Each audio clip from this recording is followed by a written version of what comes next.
March 7th, 1944. 23,000 feet above Brandenburg, Germany.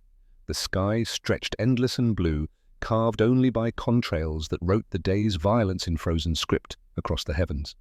Hauptmann Wilhelm Hoffmann checked his fuel gauge with the mechanical precision of a man who had performed this ritual 311 times before. 187 gallons, 2 hours and 40 minutes of combat time. More than enough. It was always enough. Below him, the American bomber stream approached like a river of aluminum catching sunlight. 400 B-17 flying fortresses, their contrails weaving patterns against the earth 14,000 feet below. Hoffmann had witnessed this dance 100 times. The Americans would penetrate German airspace, drop their bombs, turn for home. And somewhere around Dummer Lake, always Dummer Lake, their escort fighters would peel away fuel gauges reading critical, leaving the bombers exposed for the killing. The arithmetic of aerial warfare was simple, was predictable, comforting in its certainty. Hoffmann keyed his radio. Rotkelchen flight, this is Rotkelchen leader. 400 heavy bombers bearing 270. Standard approach. We wait for the escorts to turn back. His wingman, Oberfeldwebel Ernst Vogel, responded immediately. The man had flown on Hoffmann's wing for 2 years through 57 missions that should have killed them both. They knew each other's moves like dancers who had rehearsed the same deadly routine 1,000 times. Understood, Herr Hauptmann. Fuel state. Full tanks. 3 hours if we need it. 3 hours. The Messerschmitt Bf-109 G6 beneath him carried sufficient fuel for nearly 3 hours of combat operations at standard settings. The Americans, those new Mustangs with their bubble canopies and garish nose art, would be fortunate to have 45 minutes over target. Perhaps an hour if they flew conservatively. Then physics would render its verdict. They would turn west toward England, or they would fall from the sky. Simple numbers, inflexible, true. Hoffmann settled into his seat, scanning the sky with eyes that had claimed 47 victories. 47 aircraft spiraling earthward in flames or broken fragments. 47 pilots who had made errors in judgment, who had been unlucky, who had simply occupied the wrong coordinates when Wilhelm Hoffmann decided it was time to kill. He was proficient at killing. 8 years in the Luftwaffe had taught him that. But more than proficiency, he understood the underlying calculations. Energy management, fuel consumption, the brutal equations that determined who lived and who died at 25,000 feet. A P-51 Mustang consumed approximately 65 gallons per hour at cruise settings. Their drop tanks provided an additional 150 gallons each, but combat maneuvering tripled consumption. By the time they reached Berlin, they would be flying on reserves, praying their engines continued turning long enough to glimpse the English coast again. Meanwhile, Hoffmann would still have fuel to burn, fuel to hunt, fuel to kill. He permitted himself a brief smile, not from cruelty. Hoffmann was not cruel, but from professional satisfaction. War was not about courage or ideology, or the painted flags men carried into battle. War was about numbers. And today, as every day for the past 3 years, the numbers favored Germany. His mind drifted to the briefing 1 week prior. Major Klaus Brenner, the squadron commander, had laughed when intelligence reported Americans claiming 5-hour missions with their new fighters. 5 hours. Brenner had slapped the briefing table, his face reddening with amusement. 5 hours. My grandmother could fly 5 hours in a glider. These Mustangs are nothing but polished Spitfires with oversized fuel tanks. They will turn back at Dummer Lake like they always do. The Americans excel at many things. Arithmetic is not among them. The room had erupted in laughter. Even Hoffmann had smiled, though something in the intelligence report troubled him, a detail he could not quite identify. The Americans were not fools, wasteful certainly, profligate with resources, but not fools. Still, the figures did not lie. Numbers never lied. The radio crackled. Rotkelchen leader, this is Rotkelchen dry.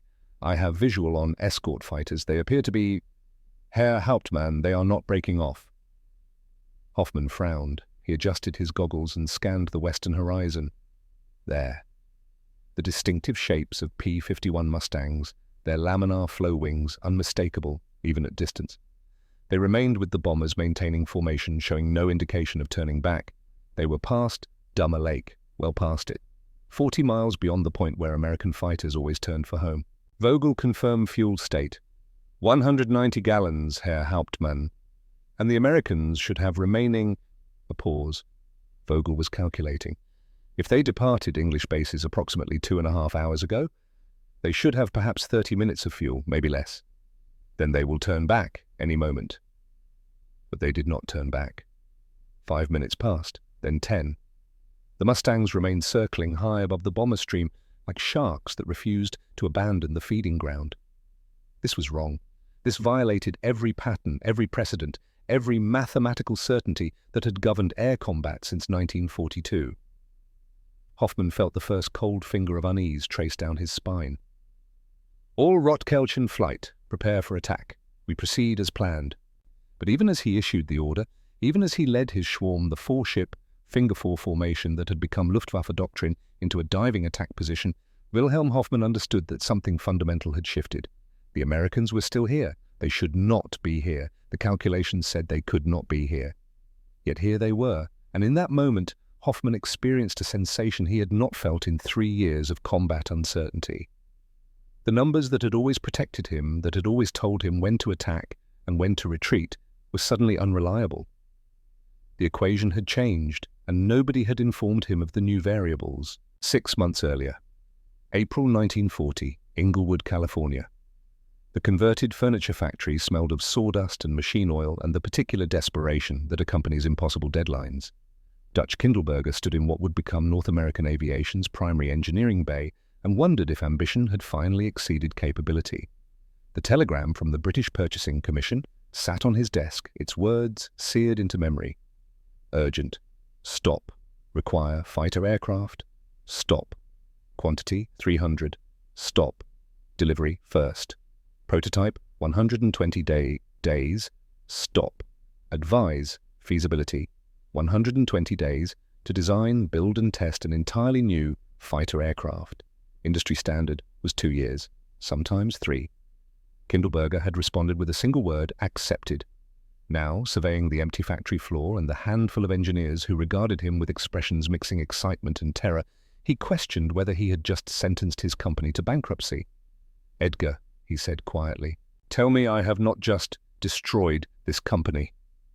Edgar Blackwood looked up from the drafting table where he had been sketching preliminary designs for 72 consecutive hours. The chief designer had not slept. His eyes were bloodshot, his hands stained with graphite, his shirt wrinkled beyond redemption. He was 42 years old and appeared 60. "You have not destroyed the company," Blackwood said. His voice was hoarse from exhaustion and excessive coffee. "But you may have destroyed me." It was intended as humor. Neither man laughed. Blackwood had personal stakes transcending professional pride. His brother James flew Hurricanes with the Royal Air Force. Every week brought letters. James wrote about dogfights over the channel, about watching friends explode in fireballs, about landing with fuel tanks reading empty and wings shredded by cannon fire. The Hurricane was adequate, but adequate was no longer sufficient. The Luftwaffe had adapted. They had created the Messerschmitt Bf 109, a fighter that could outclimb, outrun, and frequently outfight anything Britain could deploy. James needed something superior. Every British pilot needed something superior. 120 days. "Show me what you have, Tis," Kindleberger said. Blackwood spread drawings across the table. The design that would become the NA-73X, North American Aviation's 73rd experimental design, was unlike anything either man had encountered. The wing was revolutionary. Instead of conventional airfoils that created lift through brute force, Blackwood proposed something unprecedented, a laminar flow wing. The concept was elegant. Most wings disrupted airflow, creating turbulence that increased drag. But if you could maintain smooth air movement across the wing's surface, sustaining what aerodynamicists termed laminar flow, you could dramatically reduce drag and increase efficiency. In theory, an aircraft with true laminar flow wings could fly faster and farther on identical fuel. In theory. The problem, Blackwood said, tracing the wing's profile with one graphite-stained finger, is the engine. Kindleberger nodded. They had one realistic option, the Allison Phi 1710. It was competent, reliable, powerful enough at low altitude, but above 15,000 feet it struggled like an old man climbing stairs. The supercharger simply could not maintain manifold pressure at high altitude. In the thin air where modern aerial combat occurred, the Allison became a liability. "We work with available resources," Kindleberger said. "The British need fighters immediately. We provide them the best fighter we can build with existing engines. And if our best is inadequate, then we improve it subsequently." 72 hours became 96. The engineering team expanded. Drafting tables multiplied. The factory floor transformed into organized chaos. Men worked in shifts, sleeping in the factory, when sleep became unavoidable, returning to their stations the moment consciousness returned. Edgar Blackwood stopped going home entirely. His wife brought fresh clothes and hot meals. She did not complain. She understood. James's latest letter had described a dogfight that killed 6 pilots in 4 minutes. Time was not a luxury. Time was measured in lives. On October 26, 1940, exactly 117 days after Kindleberger accepted the contract, test pilot Paul Hendricks climbed into the cockpit of a fighter aircraft that did not yet have an official designation. Hendricks was 34 years old. He had flown crop dusters, mail planes, and every experimental aircraft North American could produce. He had survived 3 crashes and 2 engine failures. He understood that test flying was a profession where mistakes were permanent. The engine coughed once, then roared to life. The Allison 51710F3R produced 1,150 horsepower and sounded like controlled violence. Hendricks advanced the throttle carefully, feeling the aircraft respond, monitoring gauges, checking temperatures and pressures with the attention of a surgeon observing vital signs during complex surgery. The takeoff roll was smooth. The aircraft lifted cleanly at 90 miles per hour, climbing into the California afternoon with ease that surprised him. Hendricks took it through basic maneuvers, turns, climbs, dives, stalls. The airframe was magnificent, responsive, balanced. The controls felt natural, requiring minimal input for maximum effect. At low altitude, the Allison engine delivered precisely what specifications promised: power, acceleration, the satisfying roar of machinery operating at design limits. Then Hendricks took it higher. At 10,000 feet, performance remained strong. At 15,000 feet, he noticed initial degradation. At 20,000 feet, the engine struggled visibly. The supercharger could not compensate for thin air. Manifold pressure dropped. Power output fell. What had been a nimble, aggressive fighter at low altitude became sluggish and reluctant in the rarefied air where Messerschmitts and Spitfires danced their deadly waltz. Hendricks landed and delivered his report with the brutal honesty test pilots owed the engineers who built the aircraft they flew. The airframe is superb, best I have ever flown. The wing design is revolutionary, but that Allison engine is killing its potential. Below 15,000 feet, this aircraft is competitive with anything in the sky. Above 15,000 feet, it becomes a liability. High-altitude combat is impossible.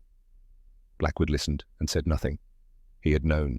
The figures had told him, but hope had whispered that perhaps somehow the engine would perform better than specifications promised. Hope was not arithmetic. The British took delivery of the aircraft they designated the Mustang Mark I. They used them for reconnaissance and ground attack. Low-altitude missions where the Allison's limitations did not matter. The Mustang became a footnote, a competent aircraft for secondary missions, nothing that would alter the war's trajectory. Nobody thought it would amount to more, but numbers have a peculiar quality. Change one variable and the entire equation transforms. April 1942, RAF Duxford, England. Wing Commander Ronald Harper walked across the airfield toward a Mustang Mark I that sat alone on the tarmac, appearing somehow forlorn despite its aggressive lines. Harper was 33 years old. He had 16 confirmed victories flying Spitfires. He had been shot down twice, had bailed out once over the Channel, and spent 4 hours in a life raft before rescue, and had developed the particular combat instinct that separates pilots who survive from pilots who become statistics. The RAF had requested he evaluate the Mustang, determine if it possessed any future beyond reconnaissance. Harper approached the assignment without enthusiasm. He had flown the type previously. It was adequate, nothing more. He completed his pre-flight inspection, settled into the cockpit, and took off into a sky that threatened rain but had not yet delivered. For the first 20 minutes, Harper conducted standard evaluation procedures. Turns, rolls, climbs, dives. The Mustang responded exactly as he remembered. Good at low altitude, increasingly inadequate as altitude increased. But then something shifted in his perception. He stopped flying the aircraft and started feeling it, the way it moved through air, the way controls responded to minimal input, the efficiency of that revolutionary laminar flow wing cutting through space with almost no wasted energy. Harper was a fighter pilot, but he was also an engineer. He understood aerodynamics, and as he flew the Mustang through maneuvers at low altitude, he experienced what could only be described as an epiphany. This airframe was perfect. Not good, not adequate, perfect. The problem was not the design, the problem was the power plant. The Allison 51710 was a magnificent piece of engineering for its intended purpose. But its intended purpose was not high-altitude air superiority combat. Harper landed and proceeded directly to the engineering office. He did not change from his flight suit. He grabbed paper and pen and began writing with the intensity of a man who has just perceived the solution to a problem everyone else had accepted as unsolvable. 3 pages, single-spaced, technical specifications mixed with passionate advocacy. The core argument was simple.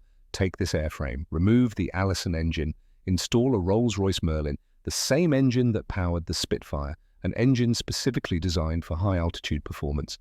An engine with a 2-stage supercharger that maintained manifold pressure even in thin air at 40,000 feet. Marry this perfect American airframe to this perfect British engine, and you would have something unprecedented. Not a good fighter, not even a great fighter, the best fighter in the world. Harper sent his memo through channels, knowing that bureaucracy would likely strangle the idea before it reached anyone with authority to act. But he had done his duty. He had seen the possibility. Whether anyone listened was beyond his control. In London, Lieutenant Colonel Thomas Mitchell read Harper's memo 3 times. Mitchell was the United States Army Air Force's attaché to Britain.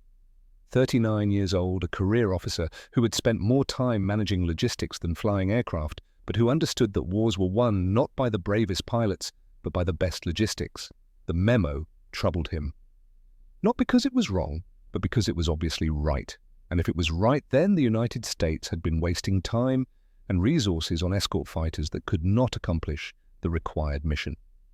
Mitchell sent an encrypted cable to Washington. The cable was marked urgent and went directly to air staff. British evaluation suggests Mustang airframe, superior all current design, stop, engine limitation, correctable with Rolls-Royce, Merlin, stop, recommend immediate testing, stop.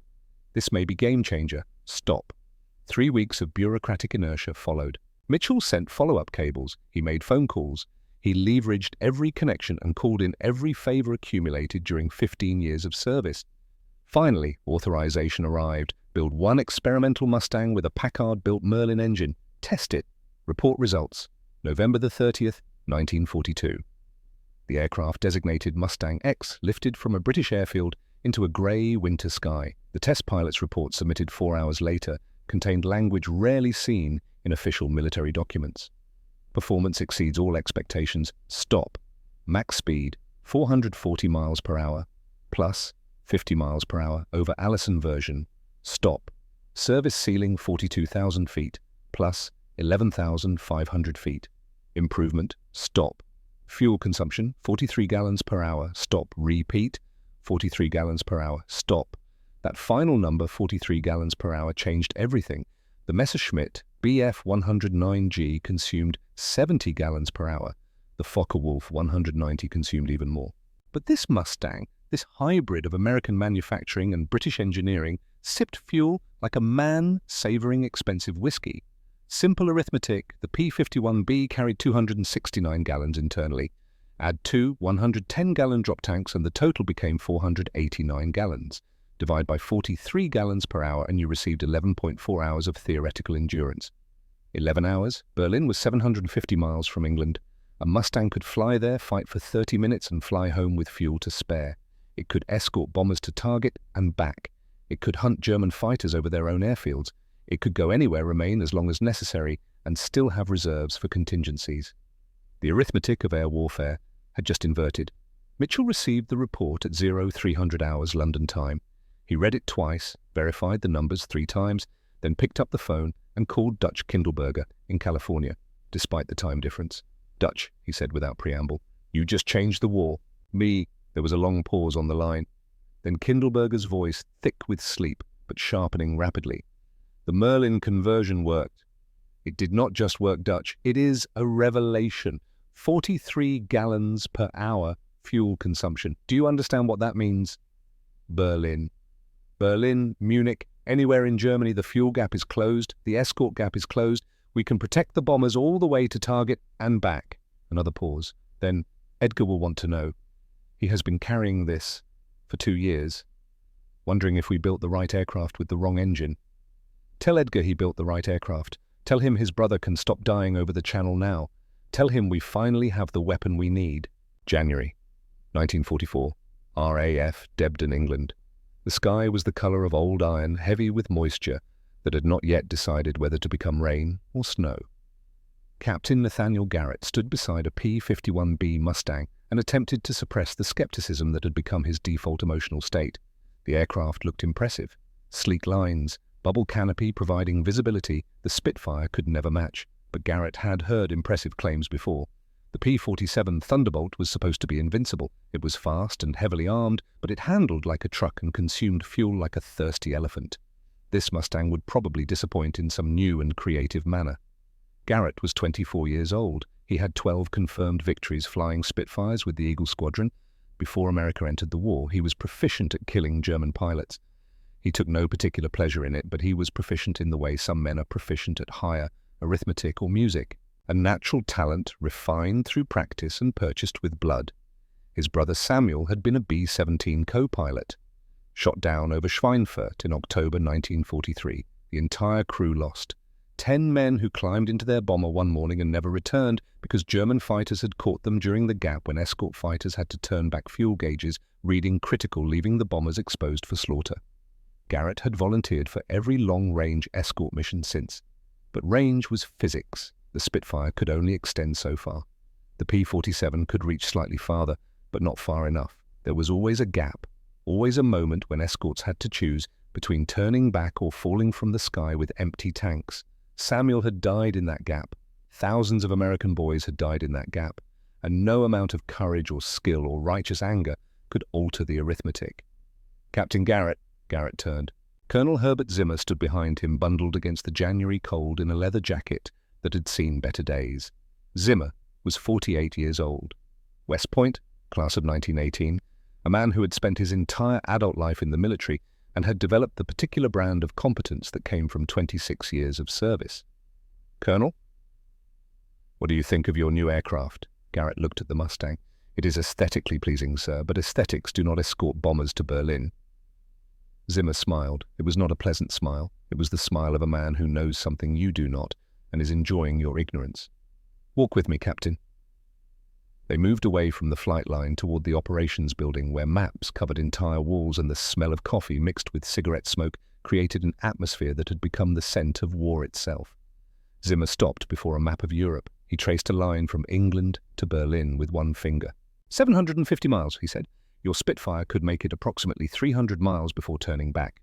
The P-47 can push to 400 miles in optimal conditions, but this, he tapped the Mustang specifications posted beside the map. This aircraft can fly to Berlin, fight for 30 minutes and fly home with reserves. Garrett studied the numbers. Fuel capacity, consumption rate, range calculations, the figures checked out. But figures on paper and figures at 25,000 feet with German fighters attempting to kill you were vastly different things. I will believe it when I see it, sir. Fair enough, but understand something, Captain.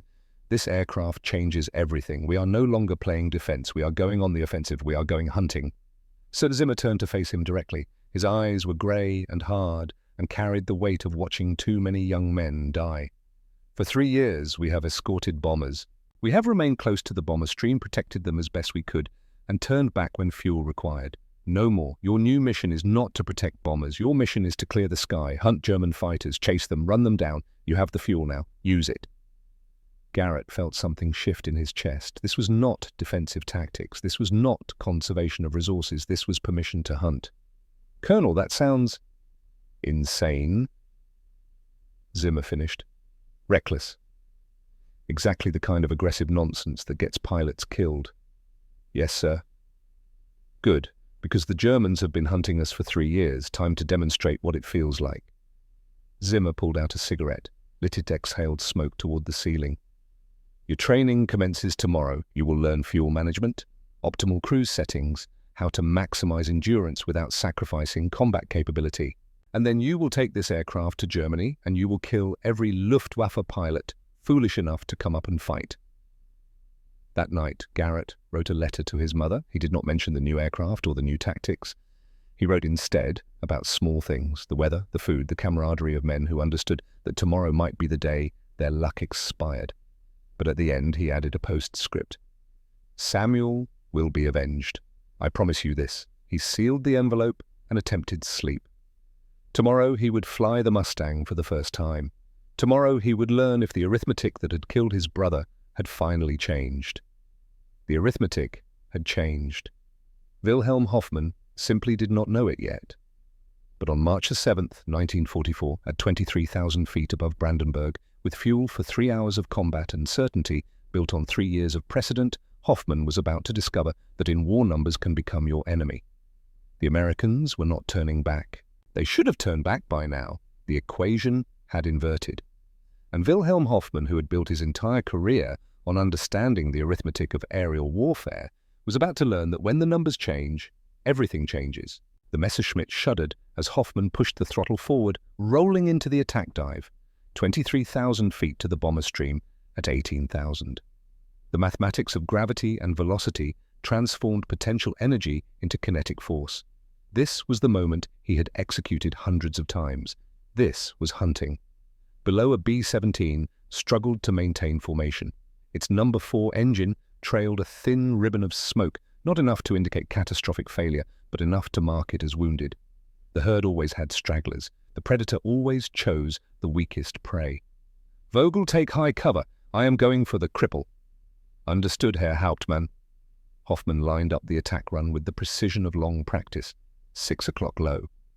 The B-17's most vulnerable angle. The tail gunner would see him coming, would fill the sky with 50 caliber tracers, but Hoffmann had faced that fire before. The trick was speed and angle. Make yourself difficult to track. Make yourself a problem in 3-dimensional geometry that could not be solved quickly enough. The bomber grew larger in his gun sight. Hoffmann could see details now. The nose art, a cartoon woman in an improbable bathing suit. The name painted in white Liberty Bell. He wondered briefly about the men inside, then he stopped wondering. Sentiment was a luxury that got you killed. His finger tightened on the trigger. The 20mm MG-151/20 cannon, mounted in the Messerschmitt's nose, roared.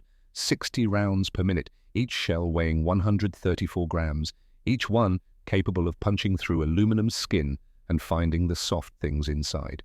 He saw strikes. The number 3 engine cowling erupted in a shower of metal fragments. Fire bloomed orange and hungry. The B-17 lurched, losing altitude, falling away from the formation like a bird with a broken wing.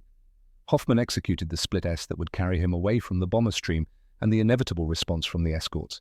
Roll inverted. Pull through. Dive to gain separation and energy. The maneuver had worked flawlessly for 3 years.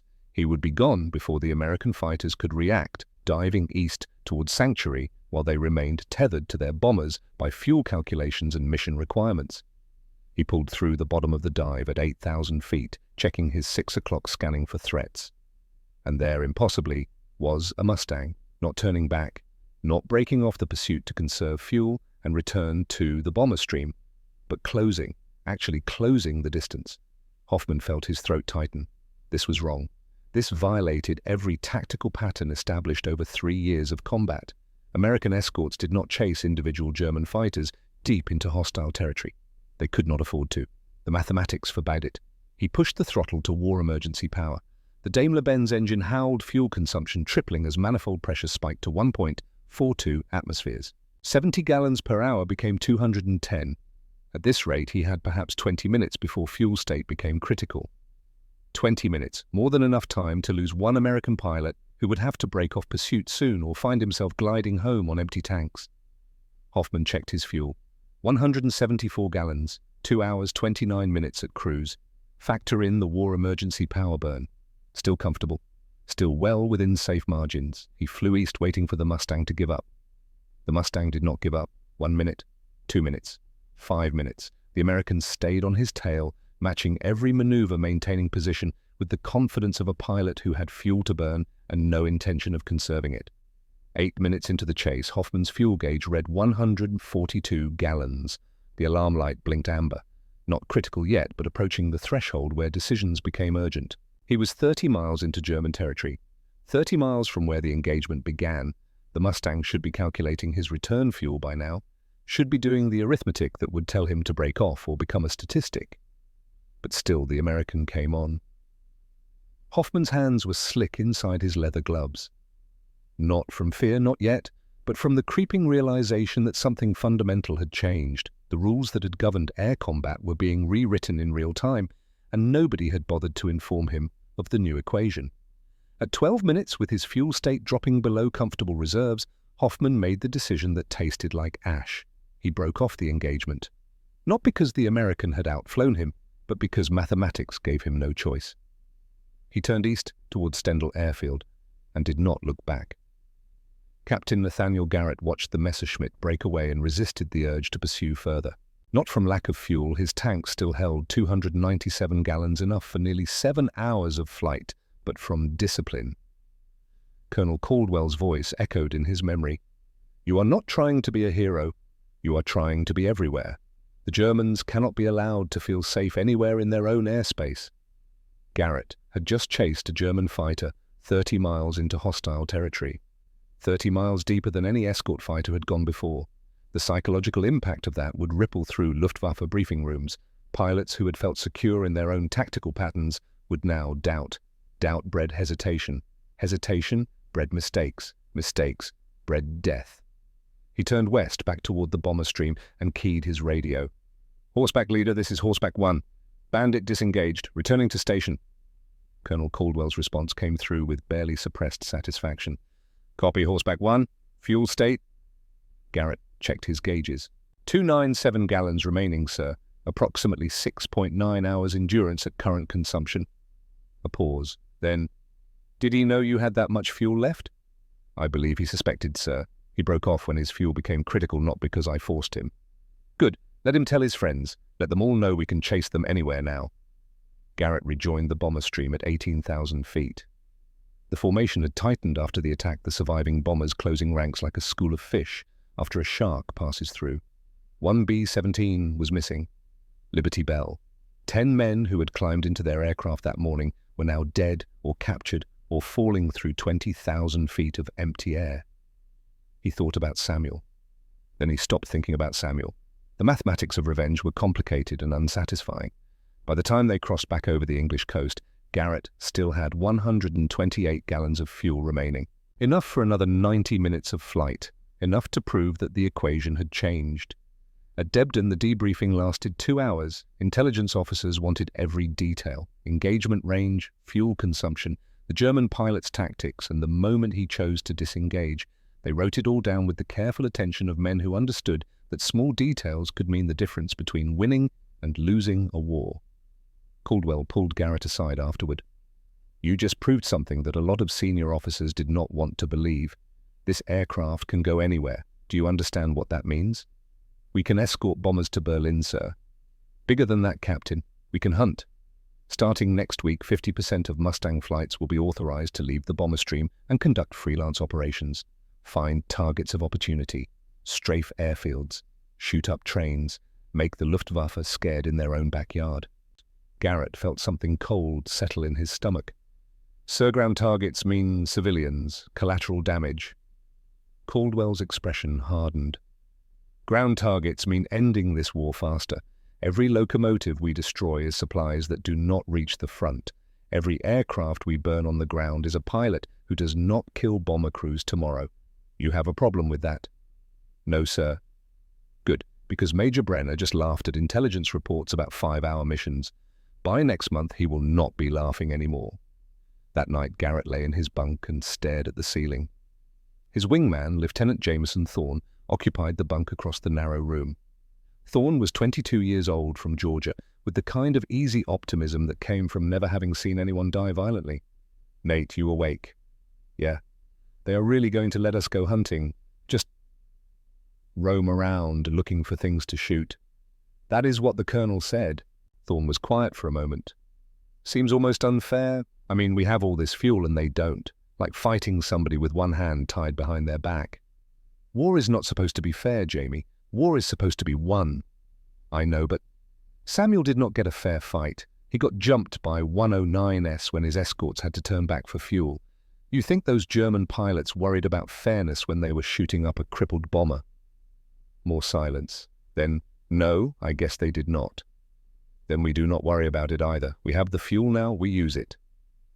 But lying there in the darkness, Garrett wondered if he believed his own words. There was a difference between fighting and hunting. Fighting was two opponents with roughly equal chances. Hunting was predator and prey. He had been prey for 3 years. Time to learn what it felt like to be the predator. March 12th, 1944. The mission briefing at Debden started at 0600 hours. Garrett and 11 other Mustang pilots crowded into the operations room, nursing coffee that tasted like it had been brewed from old boots and optimism. Caldwell stood at the front, pointer in hand, facing a large map of southern Germany. "Gentlemen, today we make history. Primary mission, escort bombers to Munich. Secondary mission, after the bombers turn for home, 50% of flights will conduct freelance operations. Target of opportunity, Leipheim Airfield." He tapped the map. "Intelligence reports Leipheim hosts a training squadron. Approximately 20 aircraft on the ground at any given time. Mixture of 109s and a few 190s.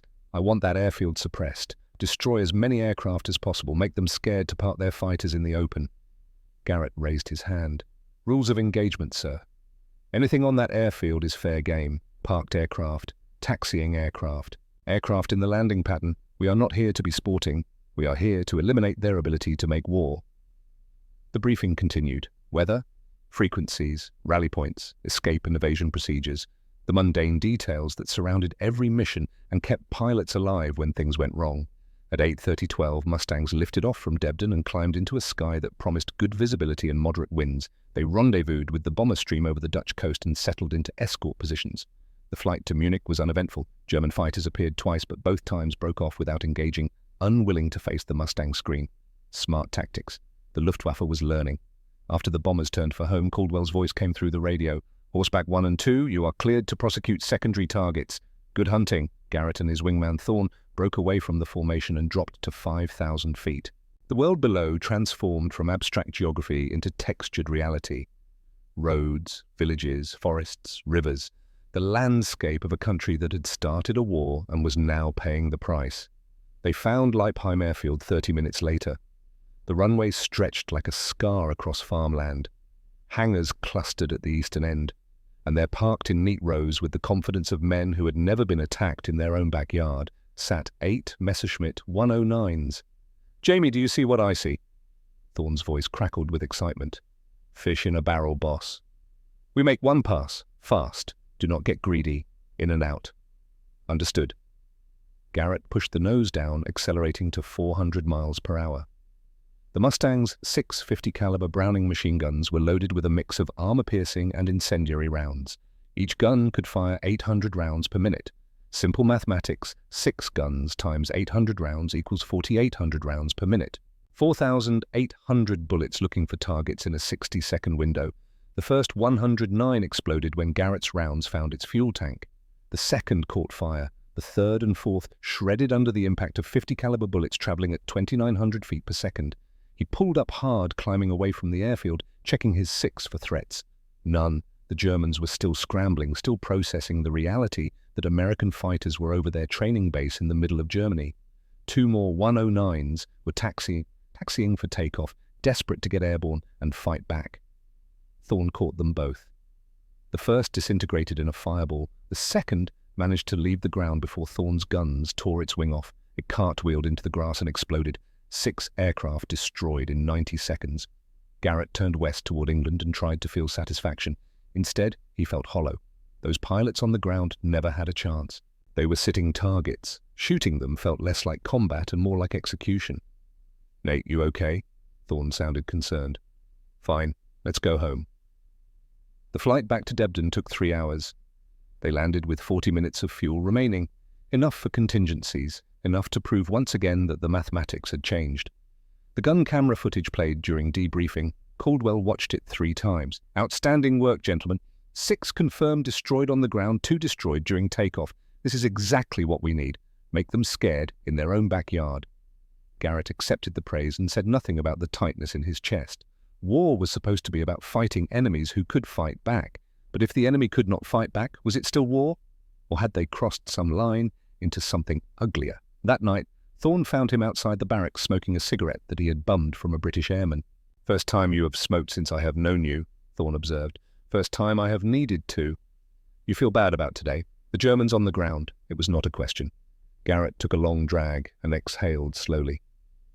"They were sitting there, defenseless. We just killed them." They would have done the same to us. Probably. Does not make it feel any better. Thorne was quiet for a moment.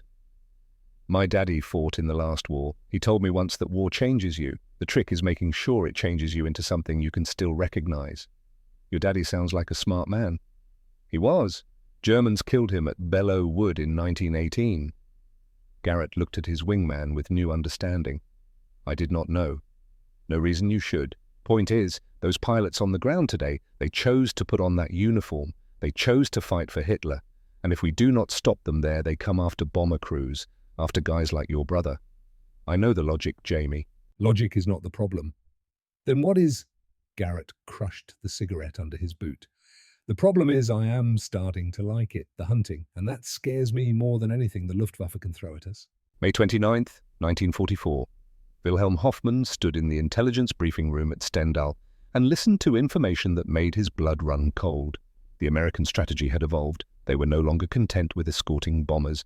They were actively targeting German training bases. Operation Jackpot Intelligence called it, systematic destruction of the Luftwaffe's ability to replace losses. Jagdfliegerschule 3 near Leipzig will be today's primary target, the intelligence officer said. His voice was flat, carefully controlled. We are tasked with defensive patrol. Protect the students. Hoffmann knew JFS 3 well. He had trained there himself in 1936. He knew the instructors. Some of them were friends. The students were boys mostly, 18, 19 years old, kids who had grown up hearing stories about aces and glory and had volunteered for the most dangerous job in the most dangerous profession. They had perhaps 20 hours in the Messerschmitt 109, maybe less. Against American pilots with hundreds of hours of combat experience, they would last minutes. After the briefing, Hoffmann approached Major Gunther Sachs, the new squadron commander. Brenner had been killed in July, shot down by a Mustang over Hamburg. Sachs was younger, harder, with eyes that had seen too much. Herr Major, this mission is impossible. Those students cannot defend themselves against combat veterans. Sachs lit a cigarette with hands that trembled slightly. I know, but orders are orders. We patrol. We try to intercept. We do our duty. Our duty is sending children to die.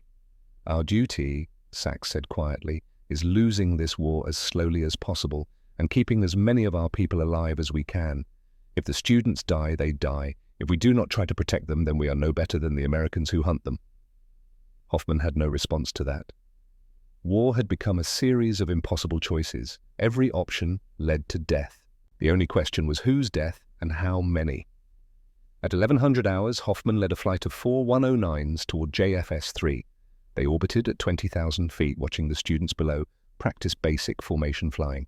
Vic formations, simple V-shapes that would have been adequate in 1939, but were suicide in 1944. The lead instructor was Hauptmann Victor Aldenberg. 68 confirmed victories before a crash landing in 1943 left him with a limp that grounded him from combat operations. Now he taught boys how to fly, knowing that most of them would die within their first 5 combat missions. Below 12 students flew in careful formation. One of them was Fahnenjunker Leopold Hartmann, 19 years old, 18 hours, in the 109th. Tomorrow was supposed to be his first solo flight. Hoffmann watched him through binoculars and felt something twist in his chest. He had a son.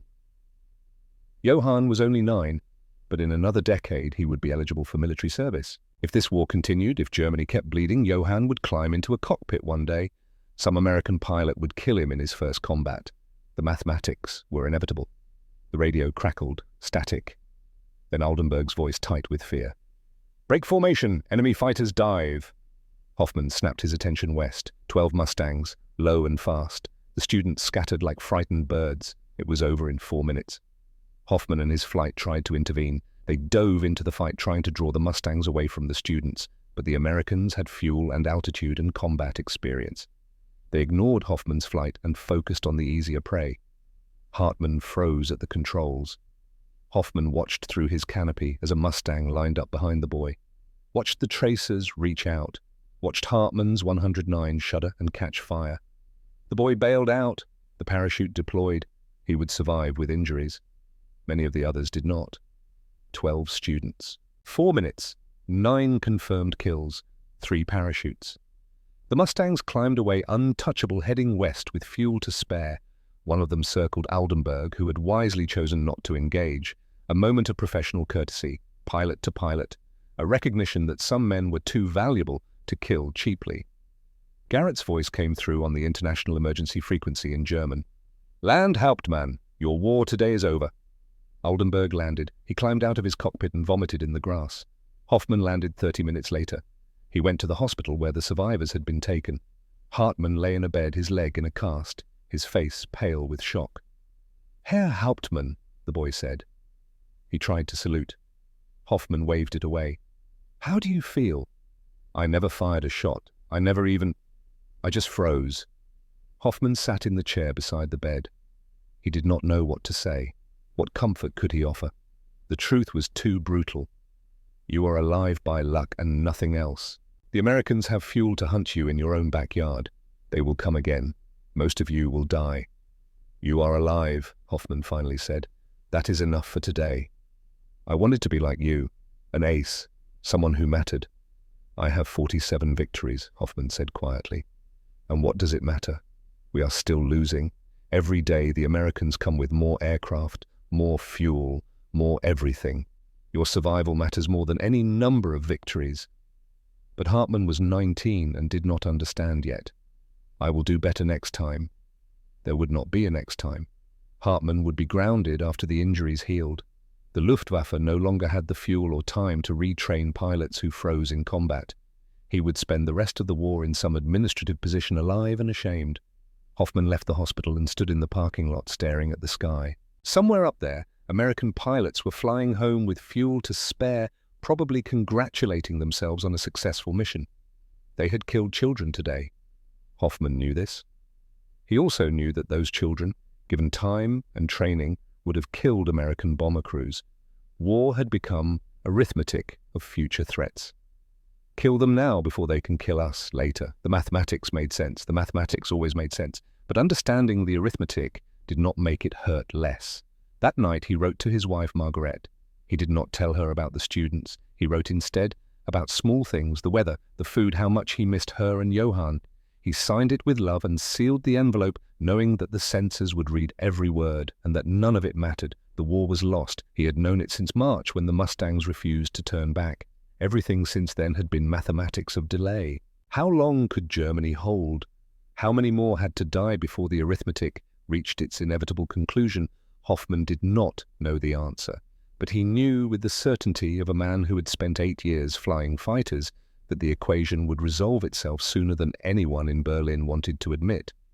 The hunters had become the hunted, and the mathematics of that reversal were as inflexible as the laws of physics themselves. December 16th, 1944, the Ardennes forest. Hitler's final gamble erupted in darkness with artillery thunder that shook windows 50 miles away. The offensive, what the Americans would call the Battle of the Bulge, began under heavy clouds that grounded every Allied aircraft from the Channel to the Swiss border. This was deliberate. The directive from Berlin had been explicit attack only in bad weather. Clear skies meant American fighters. American fighters meant death from above. The Luftwaffe, once masters of the European sky, now cowered beneath clouds like prey hiding from hawks. Wilhelm Hoffmann read the operational order at Stendal and felt the final remnants of professional pride crumble into ash. The paper in his hands, stamped with eagles and swastikas and the pompous language of men who had never flown combat, contained a single, devastating admission. Germany was afraid of the sky, not afraid of enemy pilots, not afraid of superior tactics, afraid of mathematics, afraid of fuel consumption rates and combat radius calculations, and the brutal arithmetic that said American fighters could be everywhere while German fighters could barely be anywhere.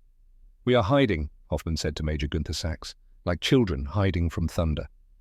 Sachs lit a cigarette with hands that trembled slightly. He was 38 years old but looked 50. The war had carved years into his face with the precision of a sculptor, working in flesh instead of stone. "We are being realistic, Wilhelm. Clear weather brings Mustangs. Mustangs bring annihilation. I prefer hiding to dying pointlessly." There was a time when the Luftwaffe did not hide. There was a time when we had fuel and pilots and aircraft. That time is gone. We work with what remains.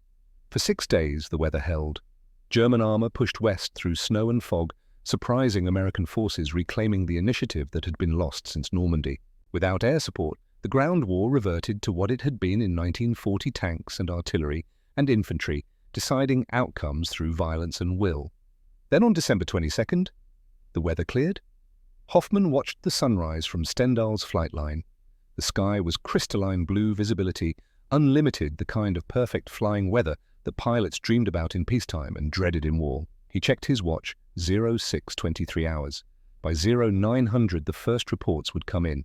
American fighters over the breakthrough zones, Mustangs and Thunderbolts working in coordination with ground forces destroying anything that moved in daylight. The reports arrived at 0847 hours. Hundreds of American fighters over the Ardennes. The offensive stalled within 3 hours, not from lack of courage or inadequate tactics. It stalled because the Americans owned the sky and could kill with impunity anything that revealed itself under the sun. Mathematics. The war had become nothing but mathematics. And Germany was on the wrong side of every equation. January 5th, 1945. General Adolf Galland sat in his office at Luftwaffe High Command and composed a report that would end his career. The paper before him contained truths that could not be spoken in Hitler's Germany, but Galland had watched too many young pilots die to care about politics anymore. He wrote with the clinical precision of a surgeon describing a terminal diagnosis. The P-51 Mustang has rendered conventional fighter defense obsolete. The aircraft's superior range allows American fighters to operate with complete tactical freedom over Reich territory. Our pilots can no longer assemble formations without American interdiction. Our training bases are under constant attack. Our replacement pilots arrive at combat units with inadequate preparation and die within their first 5 missions. The Mustang is not the decisive weapon because of superior performance in dogfighting, though it is competitive with our best aircraft. It is decisive because of presence. American fighters can be everywhere simultaneously. They hunt us over our own airfields. They attack us during takeoff and landing. They strafe our trains and trucks and anything that moves in daylight. We have lost air superiority not through inferior courage or inadequate tactics, but through simple mathematics. They can go anywhere. We cannot. This gap is unbridgeable with current resources. Galland signed the report and sent it through channels, knowing it would be ignored or suppressed or used as evidence of defeatism. 3 days later, he was relieved of command. But the mathematics did not care about politics. The numbers simply were inflexible, unforgiving, true. January 25th, 1945. Wilhelm Hoffmann woke at 0500 hours in his quarters at Stendhal. He had not slept well. The dreams had returned. The same dreams that had plagued him for months. Faces falling through 20,000 feet of empty air. Aircraft exploding, parachutes that failed to open, all the accumulated weight of 8 years flying fighters in a war that Germany was losing one sortie at a time. He dressed slowly, checking his uniform, with the mechanical precision of a man performing a ritual he no longer believed in. The Iron Cross at his throat. The pilot's badge on his chest. The rank insignia that meant less with each passing day. He was 35 years old and felt ancient. The photograph of Margaret and Johann sat on the small table beside his bed. He looked at it for a long moment, memorizing details he already knew by heart. His wife's smile, his son's serious eyes. The world before the war preserved in black and white. If he did not return from today's mission, this photograph would be all Johann had to remember him by. Just as the photograph of Hoffmann's own father, killed in the final weeks of the Great War, was all Hoffmann had carried through childhood. The mathematics of loss repeating across generations. The briefing at 0800 hours was brief and brutal. Sachs stood before 18 pilots, all that remained of a squadron that had once fielded 60 aircraft and delivered information everyone already knew. Berlin will be the primary target today. Intelligence estimates 400 American heavy bombers with approximately 200 fighter escorts. Our mission is defensive interception. Each pilot must destroy a minimum of 2 bombers to achieve tactical success. Nobody laughed at the impossibility. There was nothing funny about mathematics that required miracles. Fuel is limited to 1 combat sortie. Ammunition is rationed. 60 rounds of 20mm cannon per aircraft. Make every shot count. Sachs paused, scanning the faces before him. Boys, mostly. Replacement pilots with perhaps 50 hours in the Messerschmitt 109. They would die today, or tomorrow, or next week. The mathematics were pitiless. Gentlemen, Sachs said quietly, we are not fighting for victory. We are fighting for time. Every bomber we stop is one less neighborhood destroyed. Every minute we delay them is one more minute for civilians to reach shelters. We fight for our families, for our country, not for the Reich, not for ideology, for the people who will still be here when all of this is over. Dismissed. Hoffman walked to his aircraft in the grey pre-dawn light. The Messerschmitt 109 G14 was ancient by 1945 standards. The aluminum skin was patched with mismatched panels, the engine leaked oil, the canopy seal was compromised, allowing frigid air to whistle through gaps during flight. But it flew. In January 1945, that was miracle enough. His crew chief, Feldwebel Otto Kessler, saluted. The man was 52 years old, too old for combat, but invaluable for keeping aircraft flying with inadequate parts and exhausted mechanics.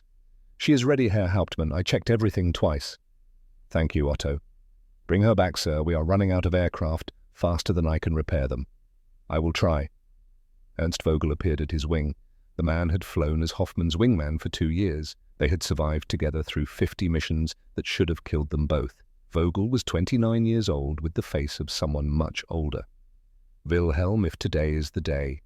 If today is the day, Ernst, then we made them pay for every meter of sky. That is all we can do. We fight for Germany." Hoffman climbed into the cockpit. The leather seat was cold. The instruments glowed faintly in the dim light. Everything familiar, everything precious, because it might be the last time. "We fight for home," he said. "For our families, for the people who will rebuild when the mathematics finally resolve, not for flags or ideology, for the simple human things that matter when everything else is ash." Vogel nodded. He understood. They all understood here at the end.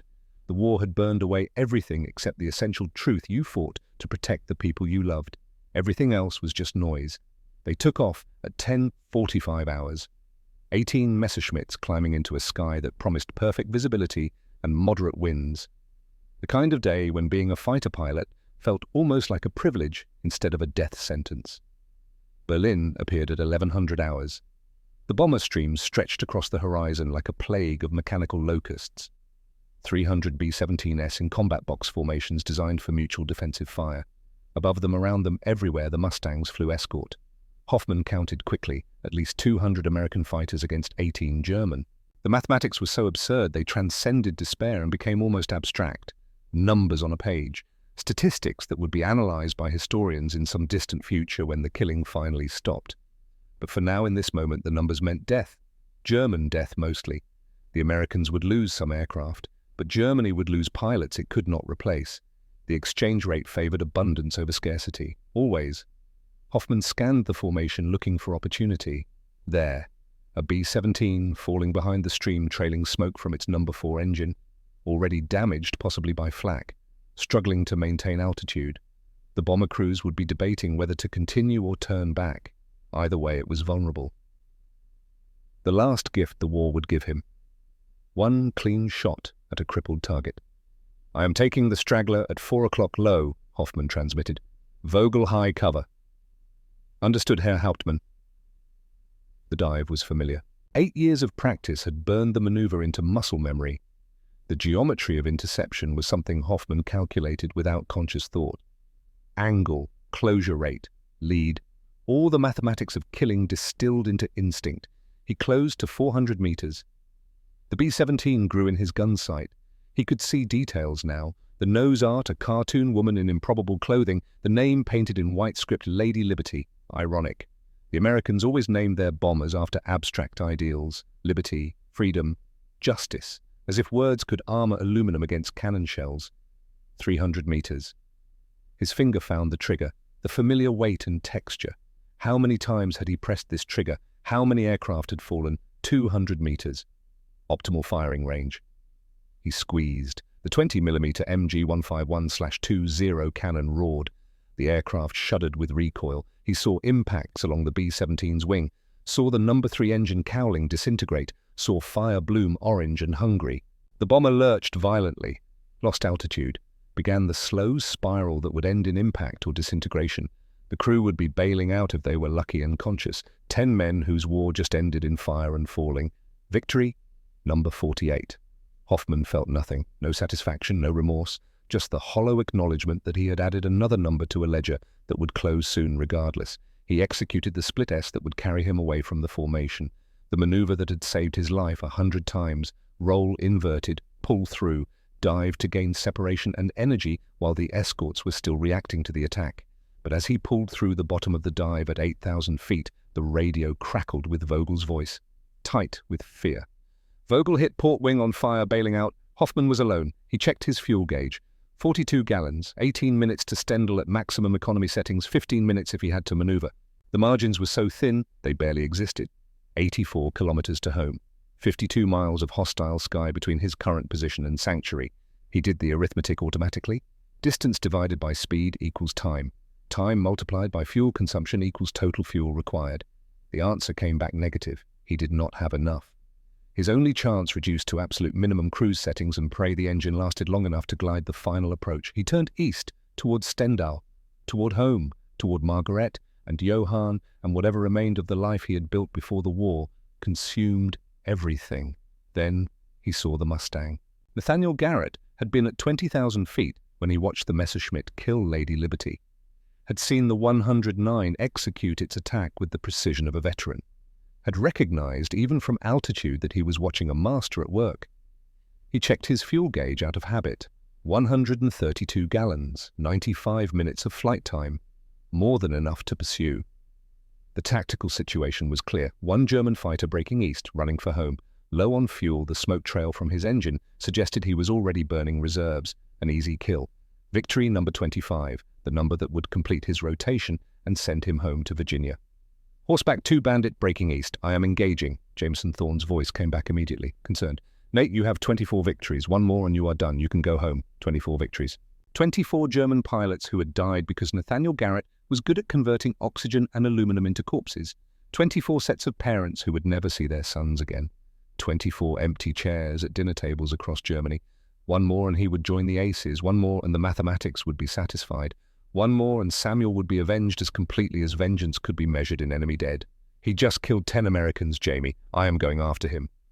But even as he spoke the words, even as he rolled into the pursuit dive, Garrett felt the familiar tightness in his chest that had plagued him since Operation Jackpot. Since he had watched 12 student pilots fall from the sky in 4 minutes. Since he had seen Leopold Hartmann crying in a hospital bed saying, "I never even fired my guns." The chase developed with mechanical inevitability. The German pilot was good. The Messerschmitt maneuvered efficiently, conserving energy running flat out for home. But Garrett had fuel to burn and no tactical reason to conserve it. 1 minute, 2 minutes, 5 minutes. The 109 maintained its desperate sprint eastward. Garrett followed patient as death closing the distance meter by meter. At 8 minutes, the German's engine began smoking more heavily. Not catastrophic failure, just the visible evidence of fuel starvation. The pilot was running on fumes, nursing his aircraft across the last few kilometers, gambling everything on reaching base before physics rendered its final verdict. Garrett could end it now, could fire from behind and add one more kill to his total. The German pilot would never know what hit him. Quick, clean, efficient. But something made him hesitate. He thought about Weber, the 20-year-old boy who had tried to ram a bomber because he had nothing left to lose, who had died when Garrett's guns found him disintegrating in midair. No parachute, no chance, just a brief flash of violence and then nothing. He thought about the 12 students at Jagdfliegerschule 3, boys who could barely fly, who had frozen when the Mustangs appeared, who had died without firing a shot because the mathematics said kill them now before they become threats later. He thought about the supply train near Leipzig, the one he had aborted strafing because he saw children's faces through the windows of passenger cars mixed with military freight. He thought about Samuel's last letter. If I do not make it home, Nate, do not let this war turn you into something you cannot recognize. Promise me. Garrett had never responded to that letter. Samuel died before Garrett found the words. Now, with his finger on the trigger and a helpless enemy in his sights, Garrett finally understood what his brother had meant. The 109's propeller stopped. Complete engine failure. The aircraft became a glider, committed to whatever landing the pilot could manage without power. Dead stick approach. No options, no alternatives, just gravity and aerodynamics and hope. Ahead, an airfield appeared. Stendhal, the Germans' home base. He was going to make it. Against every mathematical probability, against fuel consumption rates and distance calculations, he was going to reach sanctuary. Garrett closed to 200 meters. Close enough to see the pilot's head through the canopy, not clearly enough to distinguish features, but enough to recognize a human being instead of a target number. The 109 lowered its landing gear. Mechanical limbs extending like the legs of a wounded bird preparing to land. The flaps came down. Maximum drag, maximum lift. The pilot was committed now. No power, no go-around option. This landing would succeed, or it would kill him. Garrett's crosshair settled on the canopy, on the pilot's head, the aiming point that would guarantee an instant kill. Quick, painless, efficient. His finger touched the trigger and stopped. Samuel's voice. Do not let this war turn you into something you cannot recognize. Weber's 109 exploding, 12 students falling, Hartman's tears, the refugee children in the train cars, all the faces that appeared in his dreams every night, all the dead who asked without words, was this necessary? Did my death accomplish anything beyond adding to the total?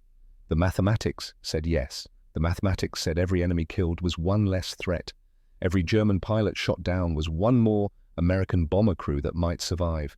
The numbers worked. The numbers always worked. But numbers did not account for Weber's father dying in Hamburg, did not calculate Hartmann's broken dreams, did not measure the cost of turning young men into killers and calling it duty. Garrett moved the crosshair, from the canopy to the wing root, from the pilot to the machine. His finger tightened. He fired. 2 seconds, 72 rounds of 50 caliber ammunition, each bullet weighing 1.7 ounces, each one traveling at 2,910 feet per second. The physics were brutal. The wing root was structural, critical. The shells tore through aluminum and destroyed the integrity that kept the aircraft controllable. The Messerschmitt rolled violently. The pilot fought for control, but the mathematics of structural failure were absolute. The aircraft crashed 500 meters short of the runway threshold, impacted hard, skidded across grass, flipped once, came to rest inverted. But it did not explode. The fuel tanks were empty.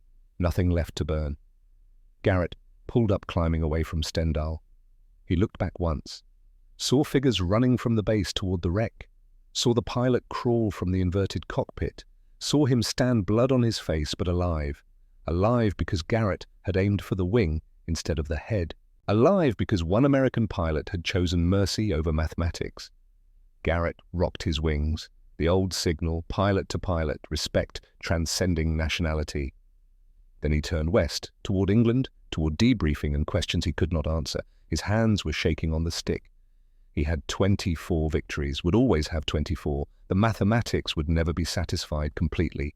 Samuel would never be avenged fully. But something else had happened in that moment between aim and fire, something that defied calculation. Nathaniel Garrett had chosen to see a human being instead of a target. And in that choice, he had saved 2 lives. The German pilot who crawled from the wreckage, and himself. The version of himself that Samuel would still recognize. Wilhelm Hoffmann stood in the mud beside his destroyed aircraft and watched the Mustang disappear into the western sky. The wing waggle had been unmistakable. Pilot to pilot, the old salute from the days when aerial combat still contained traces of chivalry. The American had spared him, could have killed him easily, should have killed him. Hoffmann had just destroyed a bomber and its crew, but the pilot had chosen to wound instead of kill, had aimed for the wing root instead of the cockpit. Why Sachs reached him first, running from the base with medics following. Wilhelm, Wilhelm, mein Gott, you are alive. I am alive, Günther. The words felt strange. Hoffmann had been so certain this was his final mission, had made his peace with death, and now he stood here bleeding from a dozen cuts, ribs screaming with pain but breathing. Alive. What happened? I saw the Mustang. He had you dead. He chose not to kill me, aimed for the wing, deliberately. But why you destroyed a bomber, killed Americans? Why would he show mercy? Hoffmann watched the contrails fade in the western sky. I do not know. Perhaps he was tired of the mathematics. Perhaps he saw something in that moment that mattered more than another victory. They took him to the hospital. The doctors catalogued his injuries with clinical precision. Concussion, 3 broken ribs, multiple lacerations, bruising that would purple his entire left side, but nothing that would not heal, nothing permanent except the memory of a moment when an enemy had chosen humanity over efficiency. That night, lying in a hospital bed while Stendhal shook under another bombing raid, Hoffman replayed the engagement in his mind. The Mustang closing, the helpless approach with no power, the certainty of death, then the wing waggle and the deliberate aim that wounded but did not kill. That pilot had given him something more valuable than life. He had given him proof that humanity could survive war, that mercy could exist even in the mathematics of violence, that one choice could matter more than 1,000 calculated kills. Hoffman did not know the American's name, would never know, but he owed that pilot a debt that could never be repaid, the gift of 38 years that Hoffman would not have had if that finger had tightened on a different aiming point.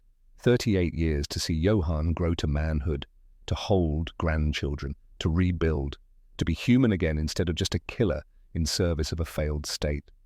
The mathematics said the American should have killed him. Humanity said something different. And for once, humanity had won.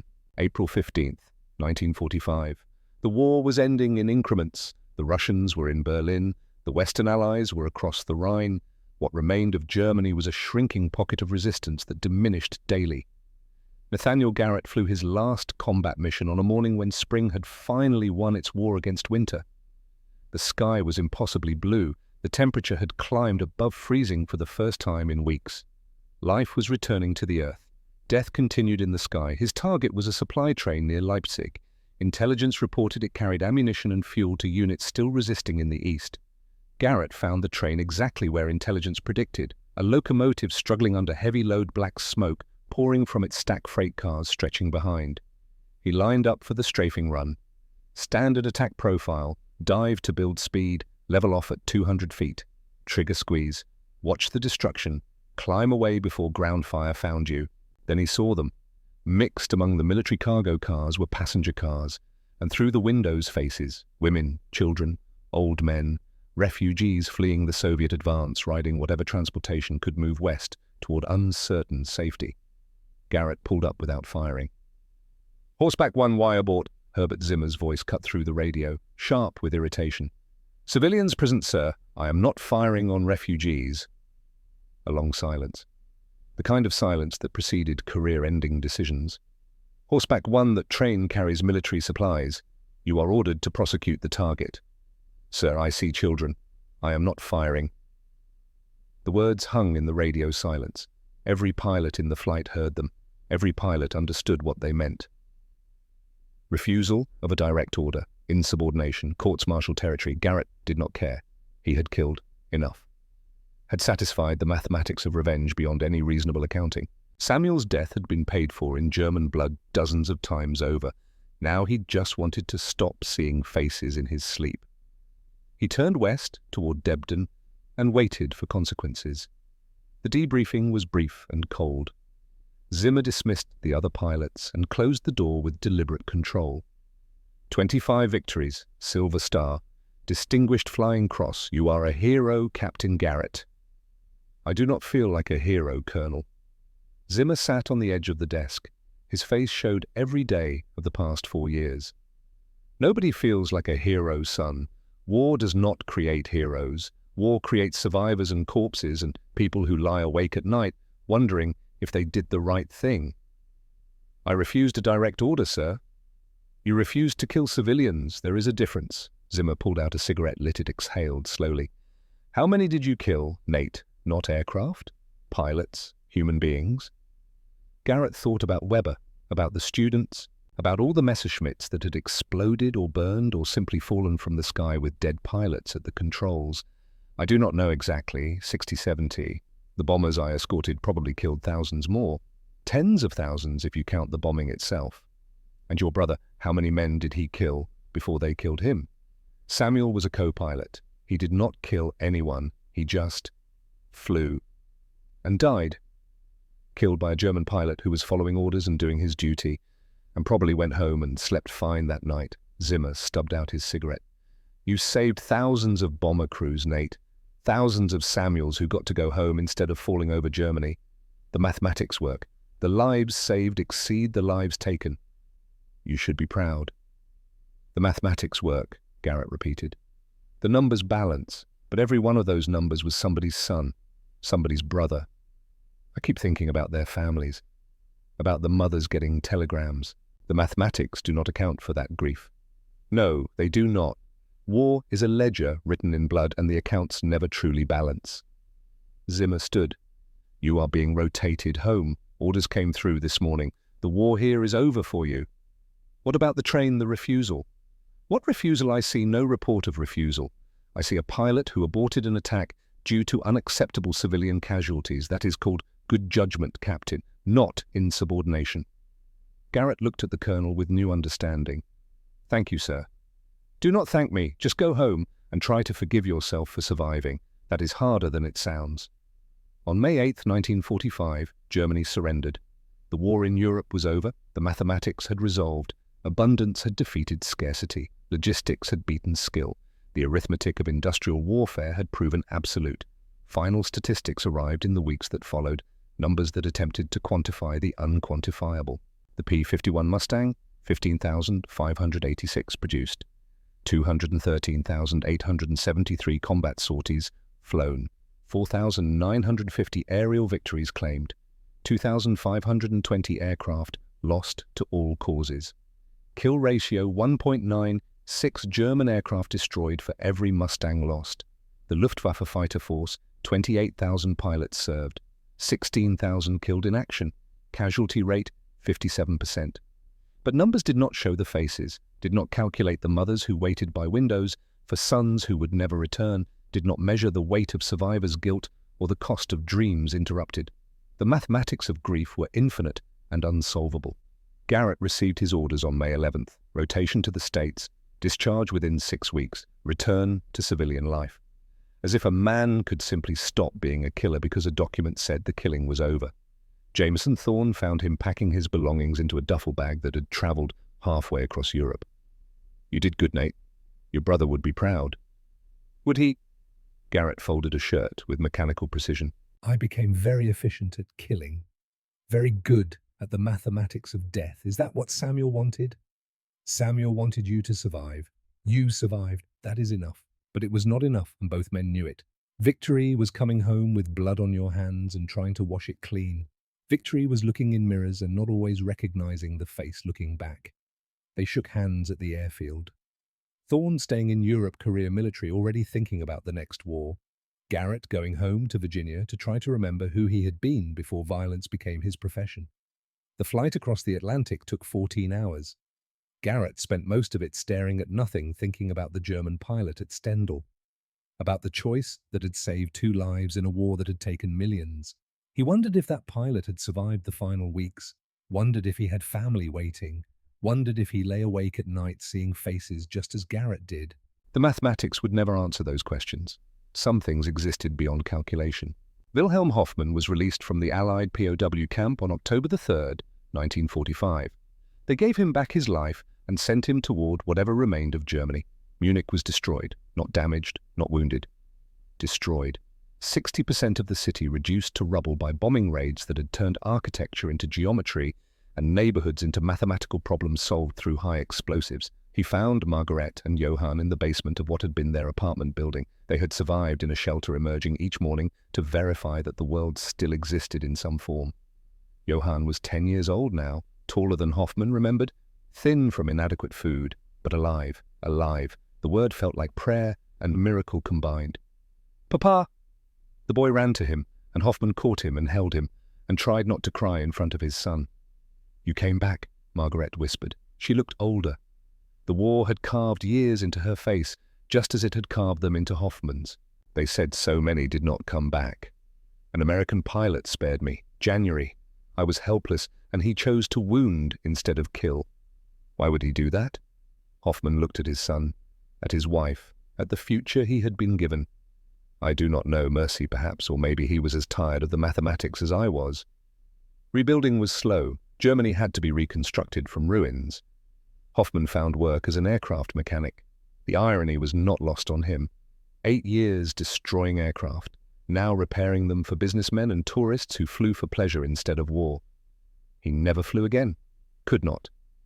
Every time he sat in a cockpit, even a civilian aircraft, the faces returned. Vogel, Brenner, Weber. All the young men who had died while Hoffman survived. In 1953, Margaret died suddenly. Heart attack at 42. The doctors said it was congenital. Hoffman knew better. The war had taken her just as surely as it had taken the pilots who fell in flames. Just slower, just differently. He raised Johann alone, watched his son grow into a man who wanted nothing to do with military service. "I am glad," Hoffman told him. "Your generation should not have to pay for our mistakes." Johann married in 1960, had 2 daughters, Elsa and Marie, Hoffman's granddaughters, life continuing despite the war's best efforts to end it. He never told them about the American pilot, never mentioned Stendhal or the mercy that had given them all their existence. Some gifts were too profound for words. The years accumulated. The 1950s became the 1960s, became the 1970s. Hoffman grew old. His hair went white. His hands developed the tremor that came with age. But he was alive, still breathing, still carrying the debt he could never repay. In 1982, Johann approached him with an unusual request. "Papa, there is an air show at Duxford in England next year. Restored warbirds from the war. I think you should go." Why would I want to see aircraft from the war? Because maybe it is time to make peace with it. You have been carrying something for 38 years. Maybe it is time to put it down. Hoffman looked at his son, 53 years old now, with his own grey hair and his own weight of years, and wondered when the child had become wise. "I will think about it." But he knew, even as he spoke the words, that he would go. Something was calling him back. Some unsettled debt. Some unfinished mathematics that transcended fuel consumption and kill ratios and all the brutal arithmetic of war. September 17th, 1983. Duxford Imperial War Museum, England. The air show stretched across fields that had once housed RAF squadrons. Restored aircraft lined the flight line like memories made manifest. Spitfires, Hurricanes, Messerschmitts, and there gleaming in the autumn sun, a P-51D Mustang. Wilhelm Hoffman stood before the aircraft and felt time collapse. 74 years old, and suddenly he was 35 again, diving on bombers over Brandenburg, certain of mathematics that would betray him. The Mustang was painted in the markings of the 4th Fighter Group, the name on the cowling read "Rebel Yell" in flowing script. Below it, a row of small swastikas, 25 of them, each one representing a German aircraft destroyed, each one representing a life ended or irrevocably changed. Hoffman reached out and touched the aluminum skin, cold, smooth, perfect. His hand trembled. "Did you fly against these?" Hoffman turned. A British journalist, young man, perhaps 30, too young to remember the war except through books and films and the stories old men told. "I flew away from them mostly," Hoffman said. His English was heavily accented but serviceable. "Successfully once. Unsuccessfully once. What's the difference? The successful time I escaped. The unsuccessful time I survived." The journalist looked confused. Hoffman did not elaborate. How could he explain to someone who had never flown combat that survival and escape were not the same thing? He moved around the aircraft, studying details. The 6 50 caliber machine guns in the wings, the bubble canopy that had given American pilots visibility German pilots could only envy, the elegant lines that concealed the mathematics of range and endurance.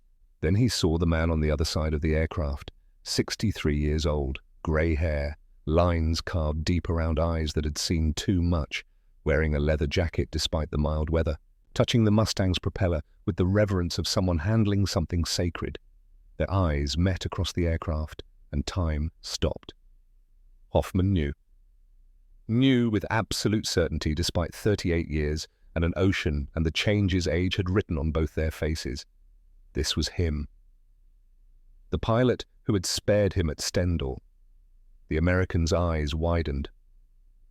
Recognition dawned simultaneously. 2 old men seeing ghosts made flesh. "Stendhal," Hoffman said quietly. "January 25th, 1945. The American's voice was rough, Midwestern accent. "You are the pilot. The 109. I shot your wing. You could have shot my head. You chose not to." They stood in silence while the crowd flowed around them. families with children, veterans with medals pinned to worn blazers, young people who knew war only as history. None of them understanding that two former enemies were meeting across a divide that should have been unbridgeable. "There is a pub," the American said. "Quiet. Away from this.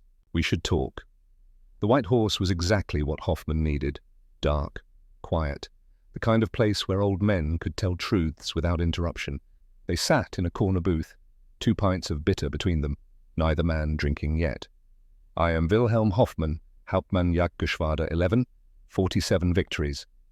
"Nathaniel Garrett, Captain 4th Fighter Group, 24 victories." "Why not 25 you had me?" Garrett looked into his beer. "I could not pull the trigger on your head. I saw you through the canopy and you were not a target anymore, just another guy trying to get home. But I had just killed a bomber, 10 Americans, you had every right." "Rights have nothing to do with it. I had already killed too many by then. Kids, some of them, students who could barely fly, a 20-year-old boy named Weber who tried to ram a bomber because he had nothing left to lose." Garrett's voice cracked. "I shot him down. Killed him before he could even attempt it. I can still see his aircraft exploding." Hoffman closed his eyes. "I knew Weber. Not personally, but I knew of him. His father died in Hamburg, the firestorm, his whole family. Jesus. He volunteered for the ramming program because he wanted his death to mean something, the mathematics of desperation." Hoffman opened his eyes. "There was a student, Hartmann, 19 years old. You attacked his training base, May 1944. Garrett went pale. "Operation Jackpot. I was there, 12 students in 4 minutes. Hartmann survived, broken leg, never flew again, but alive. He became a teacher, lives in Hamburg now, married, 3 children. I thought we killed them all. 3 survived, you broke them, but they lived, because in war living is its own kind of victory."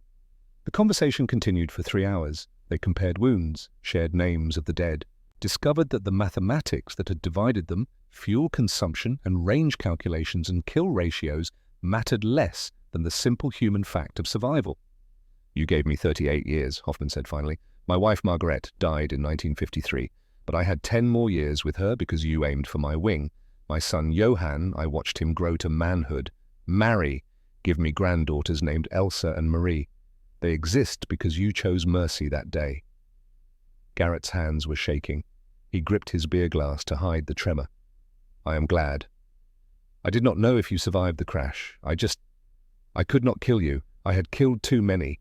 Needed to save something. Maybe I was saving you. Maybe I was saving myself. You saved both of us. I survived the war. You survived becoming something you could not recognize. The second is harder."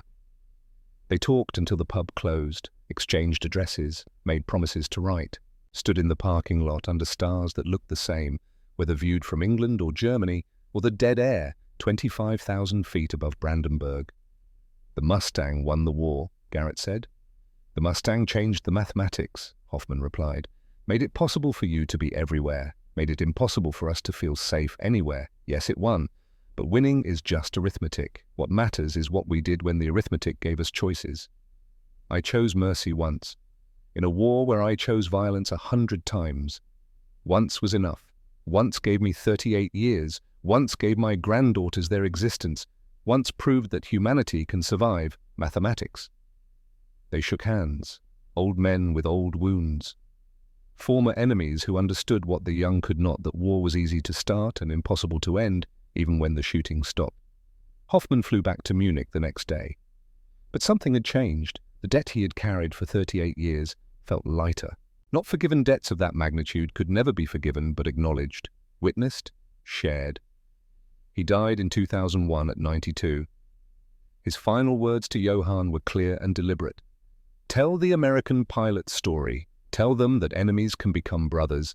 Tell them that mathematics win wars, but humanity defines us. Tell them mercy matters more than any victory." Nathaniel Garrett died in 1998 at 76. His wife Catherine found journals after his death. 40 years of entries, every face he remembered, every choice he questioned, every night he could not sleep because the dead visited his dreams. The final entry was dated January 25, 1998. 53 years exactly after Stendhal, It read, "Today I saved a life instead of taking one." It does not balance the ledger. Mathematics never balance when counting souls. But it mattered. It changed me from killer to man, and mattering is enough. In 20, 25, 80 years after the P-51 Mustang flew its last combat mission over Europe, the lessons it taught remain urgent and mostly unlearned. The F-22 Raptor, the most technologically advanced fighter aircraft ever built, incorporates stealth technology that renders it nearly invisible to radar. Its avionics can track and engage multiple targets simultaneously. Its thrust vectoring allows maneuvers that would have seemed impossible to pilots of 1944. But it has a combat radius of 600 miles. The F-35 Lightning II, the fifth-generation fighter that forms the backbone of Western air power, carries sensors that can see in every direction simultaneously. It can share targeting data across entire fleets. It represents the absolute pinnacle of military aviation technology. Its combat radius is 670 miles. The P-51 Mustang, designed in 1940 with slide rules and wind tunnels, achieved a combat radius of 750 miles.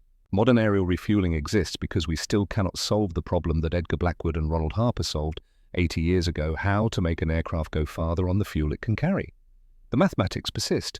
In Ukraine 2024 to 2025, the side with superior fuel logistics controls contested airspace. In the Pacific, where distances are measured in thousands of miles, range remains the critical factor.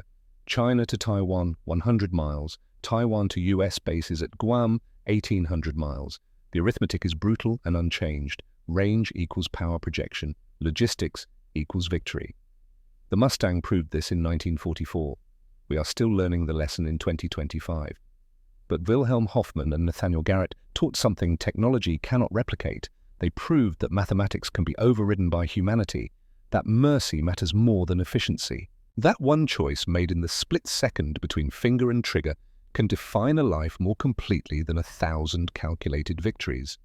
The war produced 15,586 P-51 Mustangs, each one a masterpiece of engineering, each one proof that American industrial capacity could outproduce German skill. The war consumed 16,000 Luftwaffe fighter pilots, killed in action, each one someone's son, each one representing dreams interrupted and futures erased. The war created 4,950 aerial victories claimed by Mustang pilots, each number representing a German aircraft destroyed, each aircraft containing a pilot who fell or burned or simply vanished into the sky. But the war also created one moment on January 25, 1945, when mathematics surrendered to humanity, when Nathaniel Garrett aimed for a wing instead of a head, when Wilhelm Hoffmann received 38 years he should not have had, when two enemies planted seeds that would grow into brotherhood. That moment matters more than any statistic, proves more than any technical specification, teaches more than any after-action report. Because in the end, wars are won by mathematics, lives are defined by choices, and the best victory is one where mercy survives calculation. If this story moved you on a Wilhelm Hoffmann and Nathaniel Garrett's memory, share it with those who remember the cost of war. Share it with those who need to understand that enemies can become brothers when they choose humanity over arithmetic. Share it with anyone who believes that numbers are the only truth that matters. Next time, we will tell the story of the F-6F Hellcat, the fighter that killed more Japanese Zeros than any other aircraft but never received the glory. The workhorse that won the Pacific while the Mustang claimed headlines.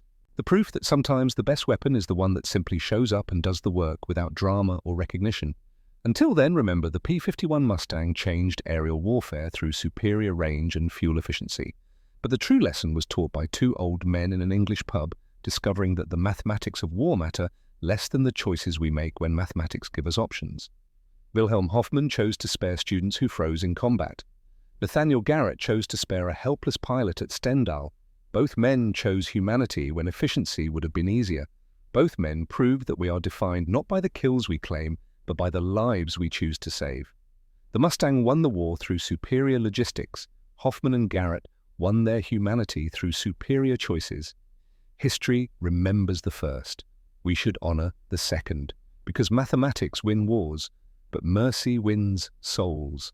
And in the final accounting, souls matter more than statistics, always.